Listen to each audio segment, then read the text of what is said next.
Hello friends, welcome to study stage. तो आज की इस वीडियो में हम लोग एचसीएफ बनाना सीखेंगे। एचसीएफ का जो फुल फॉर्म होता है, एच से होता है हाईएस्ट, सी से होता है कॉमन और एफ से होता है फैक्टर, यानी हाईएस्ट कॉमन फैक्टर। हिंदी में इसे हम महत्तम समापवर्तक के नाम से जानते हैं। ठीक, एचसीएफ का डिफिनेशन जो है आपको एक क्वेश्चन को सॉल्व करने के बाद ज्यादा समझ में आएगा। इसीलिए सबसे पहले हमने एक छोटा सा नंबर लिया है, उसका पहले एचसीएफ बनाते हैं, फिर उसके बाद आपको उसका डिफिनेशन यानी परिभाषा बहुत ही अच्छे तरीके से समझ में आएगा। और इस वीडियो में हम दो एग्जाम्पल के साथ एचसीएफ बनाना समझेंगे, जिससे कि आपको बहुत अच्छे तरीके से समझ में आ जाए। तो चलिए पहले छोटे नंबर को समझते हैं और इसका एचसीएफ बनाते हैं। 40 और 95 का एचसीएफ निकालना है। ठीक, तो सबसे पहले आपको इस प्रकार दो लाइन ले लेना है एचसीएफ बनाने के लिए। ठीक, और जो बड़ा नंबर होगा उसको इस बॉक्स के अंदर लिखना है। तो यहाँ पे 40 और 95 में सबसे बड़ा नंबर कौन सा है? तो 95 है, 95 है। ठीक, और जो छोटा नंबर है उसको बाहर लिखना है, जैसे हम भाग में करते हैं, बड़ा नंबर को अंदर और छोटा नंबर को बाहर लिखते हैं। अब हमें 95 में जो है 40 से भाग करना है। तो कितनी बार में कट रहा है, कौन सी संख्या से गुना करेंगे जो 95 आ जाए या फिर 95 के आसपास हो। हमें 95 से ज्यादा नहीं जाना है। ठीक, तो 40 दूना 80, दो बार में हम कर रहे हैं तो 80 आ रहा है, और तीन बार में करेंगे तो 4 तिया 12 यानी 120 के आसपास आ रहा है, जो कि बहुत ज्यादा है। तो हम यहाँ पे दो बार में ही लगाएंगे। तो दो बार में कितना आ रहा है? 80 आ रहा है, तो यहाँ पे हम 80 लिखेंगे। इसको क्या करते हैं, तो घटाएंगे। तो घटाइए, 5 में से 0 कटेगा तो यहाँ पे 5 बचेगा, 9 में से 8 कटेगा तो बचेगा हमारा 1 यानी 15। यहाँ पे अब देखिए इसके आगे क्या स्टेप लेना है।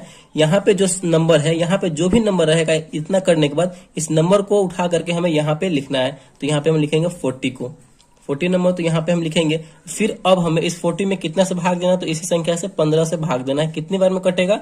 तो 15 तिया 45, तीन बार में ज्यादा हो जा रहा है, तो हमें ज्यादा नहीं जाना, उसके आसपास हो या फिर उससे कम हो। तो 15 दूना 30, दो बार में लगाएंगे तो यहाँ पे हम 30 लगेगा यहाँ पे मेरा।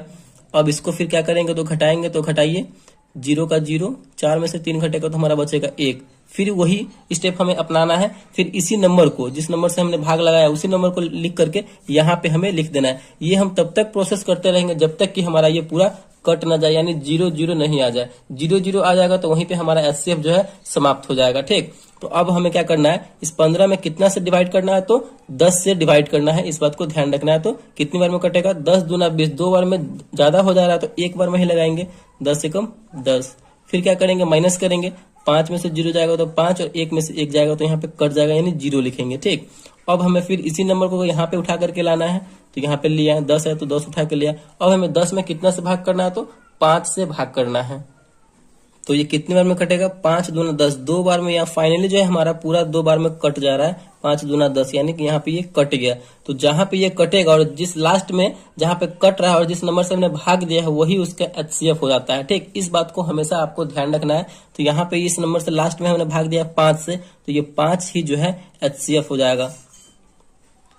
यानी 40 और 95 का जो एचसीएफ होगा वो कितना होगा? तो 5 होगा। अब आपको डिफिनेशन जो है ज्यादा समझ में आएगा। देखिए कैसे। एचसीएफ का मतलब होता है हाईएस्ट कॉमन फैक्टर, मतलब वह सबसे बड़ी संख्या जो दिए हुए दोनों संख्याओं को पूर्णतः डिवाइड कर दे, यानी विभाजित कर दे। तो यहाँ पे 40 और 95 जो है इस 5 से पूरा पूरा डिवाइड हो जाएगा। यही सबसे बड़ी संख्या है जो 40 और 95 को डिवाइड कर सकती है। ठीक, तो इसी प्रकार जो है हम एचसीएफ को निकालते हैं। चलिए एक और हम थोड़ा इससे बड़ा नंबर लेते हैं और उसका एचसीएफ बनाते हैं। तो यहाँ पे हमने दूसरा क्वेश्चन लिया है कि 95 और 105 का एचसीएफ निकालना है, यानी हाईएस्ट कॉमन फैक्टर निकालना है। ठीक, तो हमने सबसे पहले आपको क्या बताया कि इस प्रकार एचसीएफ की जब भी बात आए तो इस प्रकार हम दो लाइन लेंगे। ठीक, और जो बड़ा नंबर होगा उसको बॉक्स के अंदर लिखेंगे। तो 105 इन दोनों में बड़ा नंबर है, तो 105 को हम अंदर लिखेंगे। जो छोटा होगा ऑब्वियसली उसको हम बाहर लिखेंगे, तो बाहर लिख दिए। अब हमें 105 में 95 से भाग करना है। तो कितनी बार में यहाँ पे ये जा रहा है? तो यहाँ पे इसको अगर हम लगाएंगे तो एक बार में कटेगा, दो बार में तो ये ज्यादा हो जाएगा, तो यहाँ पे हम एक बार में लगाएंगे 95। फिर क्या करते हैं, तो घटाएंगे। तो घटाइए, 0, 10 में से 9 जाएगा तो हमारा बचेगा 1। फिर हमने क्या बताया था इससे पिछले वाले में कि इस जो नंबर यहाँ पे हमने लगाया है, इसी नंबर को उठा करके यहाँ पे हम लिखेंगे। ठीक, ये ऐसा प्रोसेस हम कब तक करते रहेंगे? जब तक कि हमारा 0 ना आ जाए, यानी पूरा पूरा ये समाप्त ना हो जाए। तो अब हमें 95 में 10 से भाग करना है। तो कितनी बार में कटेगा? 10 नमा 90 और 10 दहाई 100। 10 बार में तो बहुत ज्यादा हो जा रहा है, तो हम क्या करेंगे, 9 बार में ही लगाएंगे। 10 नमा 90। फिर तो यहाँ पे क्या करेंगे, तो घटाएंगे। तो घटाइए, 5, 9 में से 9 गया 0 लिख सकते हैं, या फिर इसको आप कटिंग का साइन दे सकते हैं। ठीक, उसके बाद फिर क्या करेंगे, इस नंबर को फिर हम उठा करके यहाँ लाएंगे। तो लाइए, 10 ला लिए। अब हमें 10 में 5 से भाग करना, तो कितनी बार में कट रहा है? 2 बार में कट रहा है। 2 बार में कटेगा तो लगाएंगे 5 दूना 10। फाइनली जो है हमारा यहाँ भी इसका एचसीएफ यहाँ पे समाप्त हो चुका है। और जहाँ पे हमारा जो 0 0 आया है और लास्ट में हमने जिस नंबर से भाग दिया था वही उसका एचसीएफ होता। तो लास्ट में हमने 5 से भाग दिया था तो वही उसका एचसीएफ हो जाएगा। एचसीएफ इक्वल टू कितना हो जाएगा तो 5, यानी 95 और 105 का जो है एचसीएफ कितना होगा तो 5 होगा। यानी 5 ही ऐसा बड़ा नंबर है जो दिए हुए नंबर को पूर्णतः डिवाइड कर सकता है। 5 ही ऐसी बड़ी संख्या है। तो इसी प्रकार जो है हम कोई भी नंबर का एचसीएफ निकालेंगे। ठीक, तो आई होप वीडियो आपको अच्छा लगा और समझ में आया होगा। तो प्लीज वीडियो को एक लाइक कीजिएगा, चैनल पर नया है तो चैनल को सब्सक्राइब जरूर कीजिएगा। Thank you.